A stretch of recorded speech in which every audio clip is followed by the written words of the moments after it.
जरा सोचो क्या हो जब आपको मालूम हो कि आप फंस चुके हैं 2000 की फीट पर। इसी पे आज की मूवी आधारित है। मूवी की शुरुआत होती है, हम देखते हैं बैकी को जो कि एक पहाड़ पे चढ़ने की कोशिश कर रही थी। दरअसल वो माउंटेन क्लाइंबिंग कर रही होती है। बैकी माउंटेन क्लाइंबिंग की इतनी दीवानी हुई कि अपने पिता के लाख कहने के बाद भी उसने डैन से शादी कर ली। अब एक दूसरे का साथ देते हुए माउंटेन क्लाइंबिंग करते। हंटर भी इनके साथ मिलकर माउंटेन क्लाइंबिंग कर रही थी। ये तीनों जल्द ही ऊपर पहुंचने वाले होते हैं।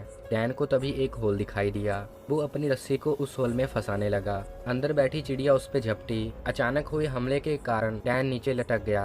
हंटर उसे बचाने के लिए ऊपर से नीचे आने लगी। डैन खुद को संभालते हुए चट्टान को पकड़ने की कोशिश कर रहा था। जब तक हंटर डैन के पास पहुंचती उससे पहले रस्सी टूट गई। डैन गहरी खाई में जा गिरा जिसके कारण उसकी मौत हो गई। डैन की मौत के बाद बैकी खुद को संभाल नहीं पाई। उसकी यादों को मिटाने के लिए वो हमेशा अल्कोहल पीती रहती। बेकी को अब नींद भी नहीं आती जिसके कारण वो नींद की गोलियां लेती। बेकी शराब पी के बार से बाहर निकले। उसने देखा कि उसका डैड उसके इंतजार में वहाँ पे खड़ा है। जेम्स बेकी को समझाने लगा। उसने कहा जो होना था वो हो गया। उसे अपने आगे की जिंदगी अच्छे तरीके से जीनी चाहिए। बेकी को अपने डैड की बातें कांटे तरह चुभने लगी। वो उसे खरी खोटी सुना के वहाँ से पैदल ही चली गई। घर पे पहुँच के उसने फिर से शराब पीना शुरू कर दिया। अब वो अपनी जिंदगी को खत्म करना चाहती थी। मरने के लिए उसने नींद की गोलियों का इस्तेमाल करना चाहा, पर तभी उसे फोन आया। दरवाजा खोल के देखा तो बाहर हंटर खड़ी थी। हंटर बैकी के गले मिली और अंदर आ गई। अंदर आके उसने बताया कि 2000 फीट का टीवी टावर है जिसपे वो अगली बार चढ़ने वाली है। इस काम को वो अकेले नहीं कर पाएगी। इसके लिए उसने बैकी की मदद मांगी।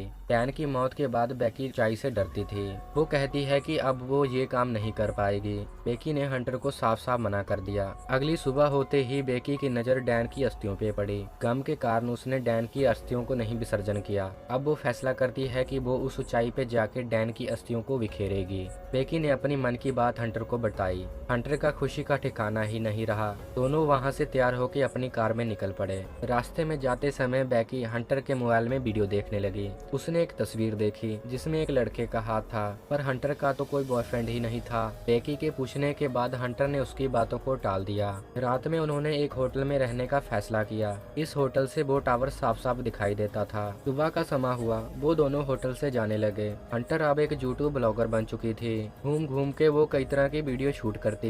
जाते समय उसने ब्लॉगिंग बनानी शुरू कर दी। वो ब्लॉगिंग में इतनी मस्त हुई कि उसकी नजर रोड से हट गई। सामने आ रहे ट्रक से दोनों बच गए, नहीं तो बहुत बड़ा एक्सीडेंट हो जाता। हंटर ने अपना फोन रखा और सही तरीके से गाड़ी चलाने लगे। कुछ समय के बाद दोनों टावर के पास थे।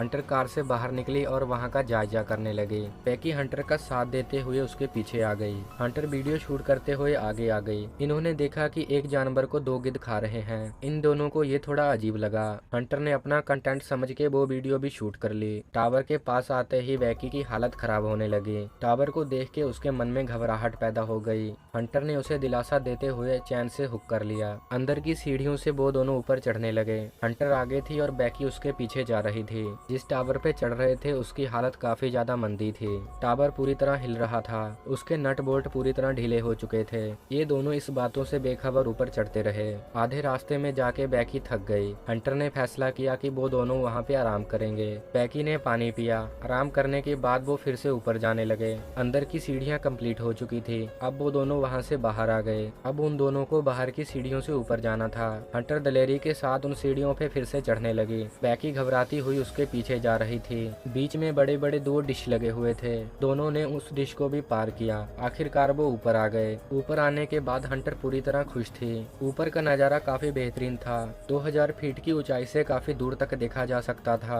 हंटर ने अपना ड्रोन निकाला और वीडियो शूट करने लगी। हंटर उस लोहे के साथ लटक गई और उसने बैकी को उसकी इस तरह वीडियो शूट करने को कहा। बैकी ने उसकी बात मानते हुए वीडियो शूट की। अब बैकी ने अपनी बैग से अस्थियों को निकाला। डैन को याद करते हुए अस्थियों को बिखेरने लगे। इस बार बैकी से ज्यादा हंटर दुखी थी। दोनों ने नीचे उतरने का फैसला किया। बैकी संभलते हुए सीढ़ियों से नीचे उतरने लगे। वो थोड़ा ही नीचे गई थी कि सीढ़ियां टूटने शुरू हो गई। दरअसल उस सीढ़ियों में सिर्फ एक ही बोल्ट लगा हुआ था। बोल्ट के निकलते ही सारी सीढ़ियां टूट के नीचे गिरने लगी। अचानक से हुए हादसे से बैकी पूरी तरह घबरा गई। हंटर उसे दिलासा देते हुए जल्दी से ऊपर खींचने लगे। आखिरकार वो बैकी को ऊपर खींच चुकी थी। बैकी ने अपना फोन निकाल के देखा, पर उसमें तो टावर ही नहीं आ रहे थे।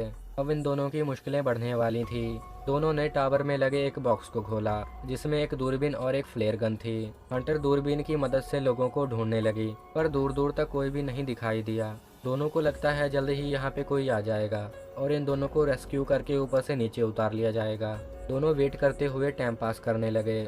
इस टाइम पास में बेकी वीडियो शूट करने लगी। उसने हंटर से पूछा कि वो यूट्यूबर ब्लॉगर क्यों बने। हंटर ने बताया कि डैन की मौत के बाद वो पूरी तरह टूट चुकी थी जिसके कारण उसने यूट्यूब ब्लॉगर का काम शुरू कर दिया। ये बात सुन के बेकी थोड़ी सी हैरान हुई। हंटर फिर से अपना दिमाग लगाने लगी। उसे लगा अगर वो अपना फोन नीचे की ओर लटकाएगी तो जरूर टावर आ जाएंगे। उसने रेस्क्यू टीम को एक मैसेज लिखा और उस फोन को नीचे की ओर लटका दिया पर कई बार कोशिश करने के बाद भी टावर नहीं आए। अब उसने फैसला किया कि अब अपना फोन बूट के अंदर डाल के नीचे की ओर फेंकेगी। नीचे जाने के बाद फोन में टावर आ जाएंगे और उनका लिखा हुआ मैसेज रेस्क्यू टीम को मिल जाएगा। हंटर इसी तरह ही करती है पर बूट नीचे जाते हुए ही फोन उसमें से निकल जाता है। अब फोन टूट चुका था। ये समझ जाती है कि फोन टूट चुका है तो उनका मैसेज रेस्क्यू टीम तक नहीं गया होगा। बूट निकालने के बाद बेकी उसके पैर पे 143 लिखा हुआ देख लेती है। इसका मतलब था आई लव यू, जो कि हमेशा डैन कहा करता था। इन दोनों को तभी एक आदमी दिखाई दिया जो नीचे टावर के पास ही था। ये दोनों जोर जोर से उस आदमी को पुकारने लगे। ऊंचाई ज्यादा होने के कारण इनकी आवाज उस आदमी तक नहीं जा पा रही थी। रात का समय हुआ तभी इन्होंने एक वैन देखी जिस वैन में 2 आदमी थे। इन्होंने फायर गन से फ्लेयर चलाई। उन दोनों लड़कों की निगाह इन पे पड़ गई। ये दोनों काफी ज्यादा खुश हो गए पर वो दोनों लड़के चोर थे। वो इनकी गाड़ी लेके वहाँ से फरार हो गए। रात होते ही टावर पे लगी लाइट जलने लगती है। अब ये दोनों रात में सो भी नहीं सकते थे क्योंकि पास में घूम रहे गिद्ध नोच नोच के खाते थे। इनकी मुश्किलें काफी ज्यादा बढ़ती जा रही थी। बेकी ने हंटर से पैर पे लिखे हुए अक्षरों के बारे में पूछा। रात में हंटर ने उसे कुछ भी नहीं बताया पर जब सुबह हुई उसने सारी बात खोल के रख दी। उसने बताया कि उसका और डैन का अफेयर था पर जब उसे पता चला कि बेकी भी उससे प्यार करती है तो हंटर डैन से अलग हो गई। बेकी के प्यार के खातिर उसने अपना रिश्ता तोड़ दिया। दोपहर का समय हो चुका था। दोनों को काफी ज्यादा प्यास लग रही थी। हंटर ने नीचे जाने का सोचा। डिश पे रखा हुआ बैग उनका काफी देर से फंसा हुआ था।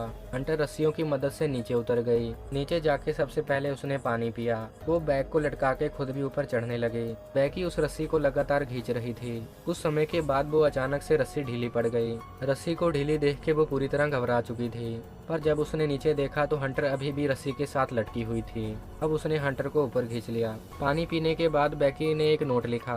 ड्रोन की मदद से वो नोट को नीचे भेजने लगी। ड्रोन थोड़ी ही दूर गया था कि उसकी बैटरी लो हो गई। बेकी ने हार के उस ड्रोन को वापस ले आई। अब वो ड्रोन को किसी तरह भी चार्ज करना चाहती थी। अब उसके पास एक ही रास्ता था। लगे हुए पैप के सहारे वो बिल्कुल ऊपर चढ़ गई। लाइट को वहां से निकाल के अपना ड्रोन चार्ज करने लगी। ड्रोन चार्ज करना इतना आसान नहीं था क्योंकि उसे लटक के रहना था और ड्रोन को भी पकड़ना था। कुछ समय बीता तो आसपास के गिद्ध उसे नोचने लगे। बेकी ने फिर भी हार नहीं मानी। वो ड्रोन को फुल चार्ज करके नीचे आ गई। अब वो किसी तरह भी उस ड्रोन को होटल तक पहुंचा देना चाहती थी।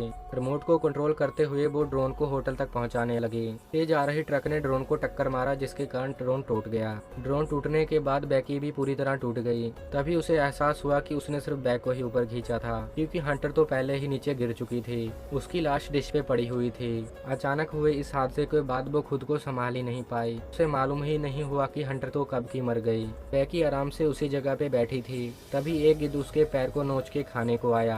बेकी ने उस गिद्ध को पकड़ा और उसे लोहे पे मार मार के मार दिया।